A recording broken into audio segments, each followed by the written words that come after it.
Hey there, welcome to my latest delivery shift video. For this video, I thought I'd do something a little bit different. I wanted to show how to use the Ubereats app as a delivery rider. So I wanted to show a couple of deliveries where I go from getting the order to delivering the food and showing how I use the app during that process, and also the kind of thinking process that goes along with that. This may be useful if you're planning to do this job or are curious about doing it and the process that you have to go through to deliver food. Or you just might be interested to see if I use the app in the same way that you do if you're a delivery driver yourself. Hope you find it useful, and hope you enjoy seeing how someone else sort of delivers using these different apps. Most riders and drivers think it's better to be on the move than to be in one location to pick up orders, and that is probably true from my experience, but for now I'm just going to stay in this one place. I don't know if Uber Eats and Deliveroo and Just Eat think you're kind of at home or doing nothing or not picking up orders if you're static. They seem to like it when you're moving around. Anyhow, what I'm going to do, I'm going to turn on Uber Eats, and then you'll be able to see how it all works. I'm recording the screen as well, and you'll see how the app actually works. Alright, you see at the moment we're offline. I'm going to go online now, and you can see it tells you kind of best times to find deliveries. Certain times are better than others. You also see on the map there are these kind of hotspots telling you which parts are busier at the moment. Okay, you can see I'm quite near the centre of the city, so I'm just outside where it's busy.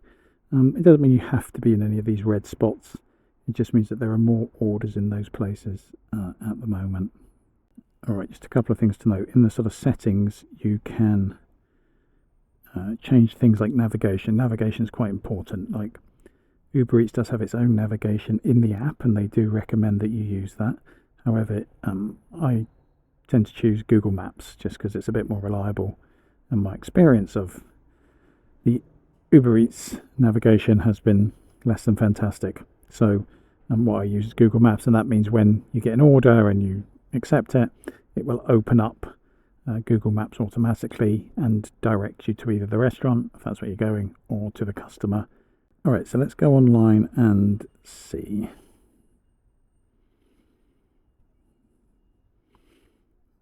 Okay, so I'm going to wait around just using this app at the moment.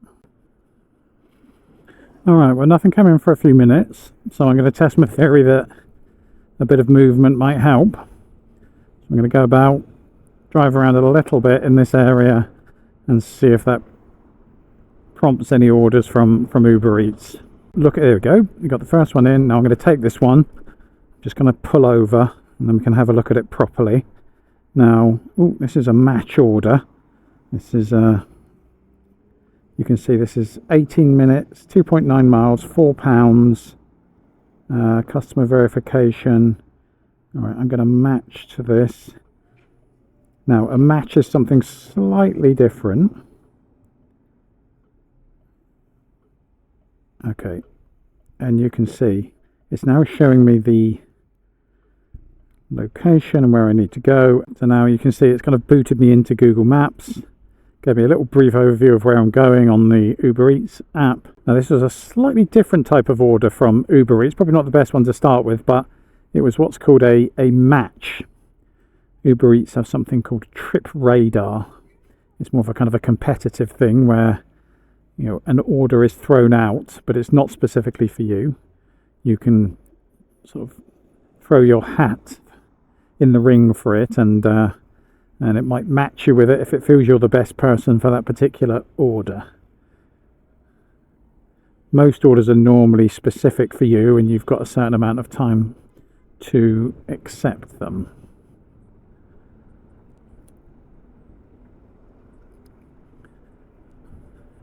But like I said, it's always a tricky thing. You do have to do this a little bit in the moment, and that's really, really difficult if you're on a bike and you're in traffic and you're having to do several different things at the same time. And then you have to look down and also make a decision about whether you want to take this order or not. So you're not going to have a lot of time to really look at it properly.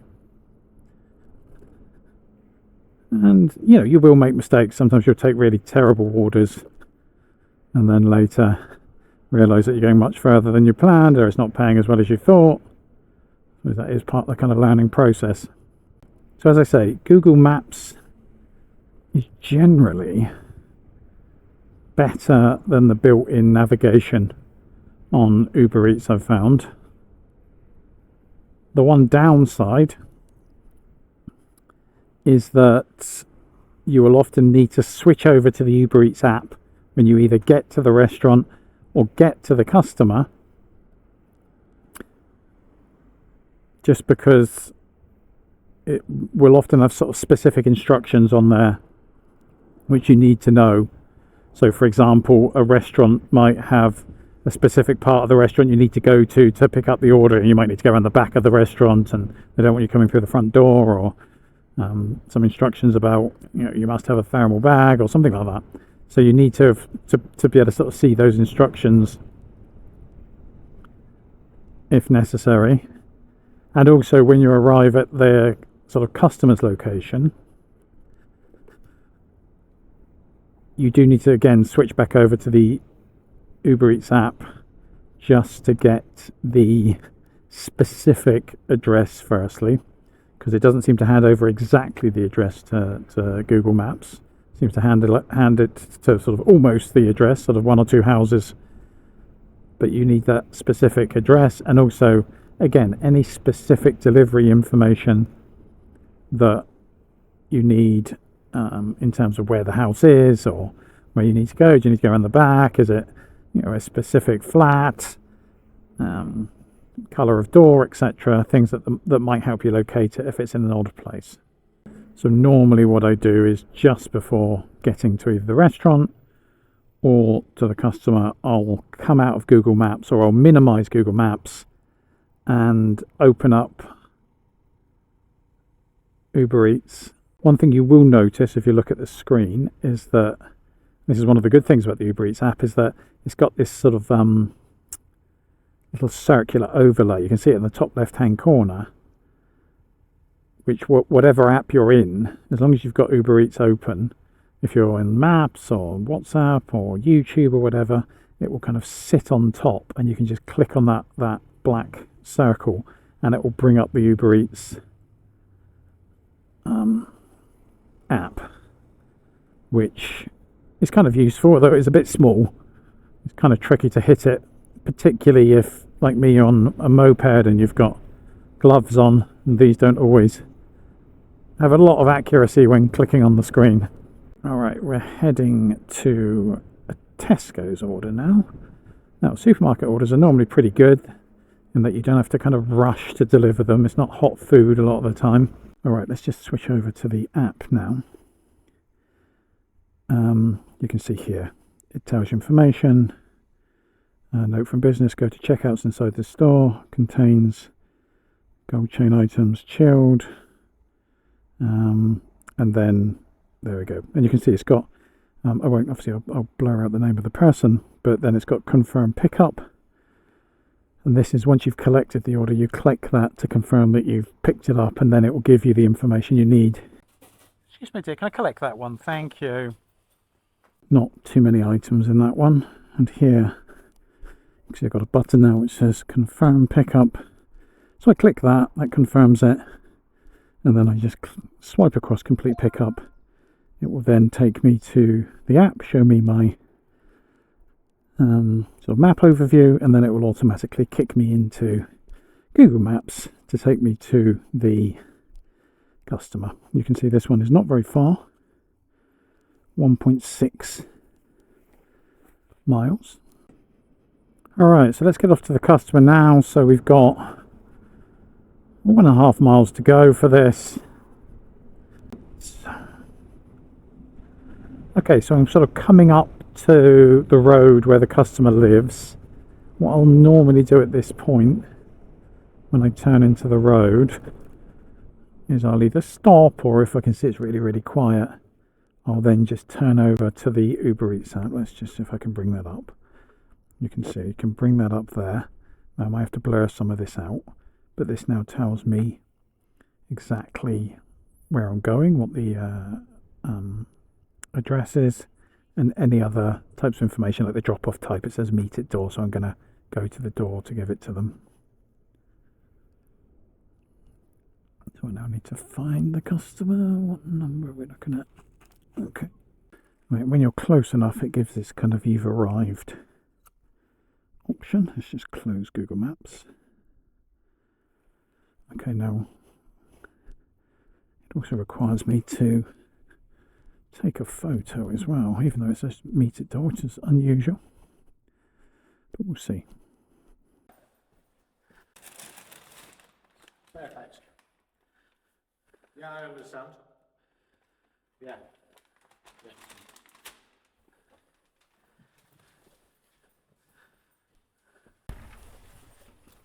Alright, in that case they wanted me to take a photo, which I did, even though the customer was there, and I gave it to him. I just kind of took a photo of it in my hand.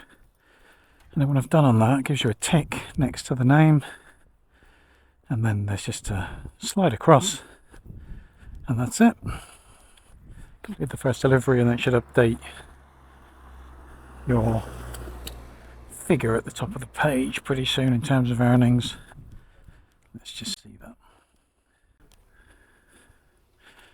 Alright, there you go, you can see £4.29, didn't take too long, and that's how much I've earned today. So now it's now a question of waiting for more orders. Obviously I'm a bit outside now, or a bit further away from where there is a lot of supermarkets, cafes, so I'm now going to need to make my way back to somewhere where it's worth hanging out and seeing what additional orders you get. Sometimes on the way back you get orders from other places, and that's obviously great if you do that. You have to be constantly kind of monitoring where you are in relation to kind of the hotspots and where the good places are to pick up orders. Make sure you don't get too far away.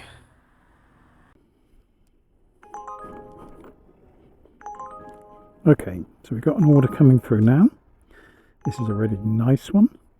KFC order, basically where I am right now. 15 minutes it says. It would take less than that. It's only 1 mile total, 347. Definitely take that. So we'll confirm it. Okay, luckily that KFC is literally right here. So I'm just going to leave the bike here and go and collect it from there. Though because it's so close, it's probably going to mean I'm going to have a bit of a wait before I get the order. But you could see that was the Uber Eats order popping up over the top of another app.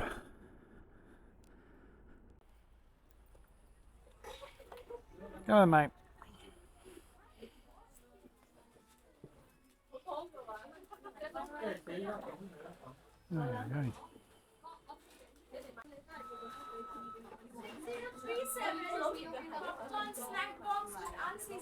Here's this, mate. Can we just check in? Cheers. 037.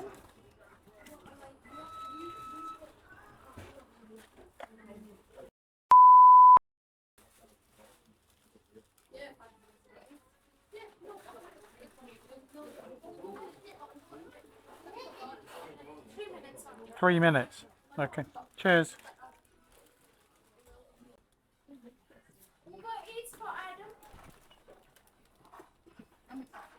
Cheers. Did you see? Thank you. Alright, let's get off to the customer.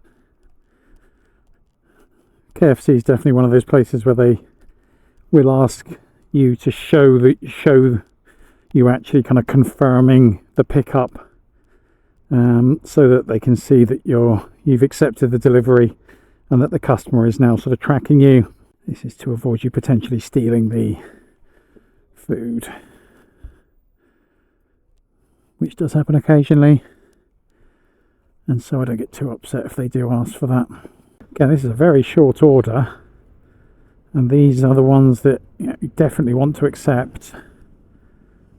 Anything which is sort of a mile or just over a mile, they do have to pay you a sort of a base rate of at least £3 for those, or it seems that way.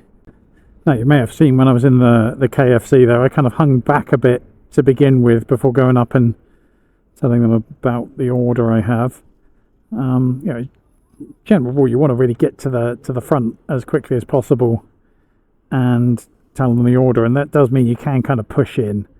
I think they treat Uber Eats, Deliveroo, Just Eat drivers a little bit differently in that, obviously it is urgent for you to pick up the order and get it out there. So you need to get to the front, tell them you're there to pick up the order, so you can then collect it if it's ready. At the same time, you've got to be a little bit careful.